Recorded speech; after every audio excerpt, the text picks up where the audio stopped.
These baby rhinos are some of about 2,000 rhinoceros that are now at a secret location in South Africa's northwest province, preparing for their release into the wild. The rhinos were bought by the conservation group African Parks from a private owner who could no longer afford to keep them. There's a bit of a conservation and a moral obligation for these rhino that African Parks definitely feels that they had to step into the space. Obviously with African Parks' history and their sort of ability to manage protected areas well. Currently 22 protected areas in 12 different countries in Africa or throughout Africa, and with the expertise that African Parks has in sort of rewilding these areas and translocating animals, it was pretty much a good fit.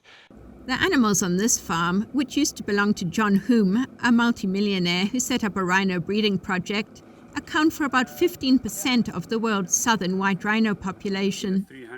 Southern white rhino, found in South Africa and neighboring countries, have been heavily poached for their horn and are classified as near threatened. But poaching of the species has seen a welcome decline recently, with 231 killed in the first 6 months of this year, an 11% drop compared to the same period last year. Where we have success, we attribute that to not just the boots on the ground, but also to the integrated manner in which we are working with the police, with the Justice Department and the Prosecution Department, but also the collaboration that is going on between state-protected areas and private protected areas where we are sharing intelligence and information. Creasy says this integrated approach has led to some major busts. Not only are we intercepting those who are involved in the actual killing of the rhino, but we are also intercepting those who are involved higher up in the value chain, in the processing and export of the derivatives.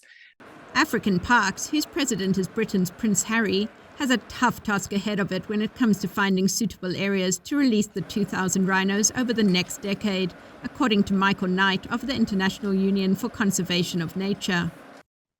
Look, I think it's a great opportunity that African Parks, to all their credit, have taken it on.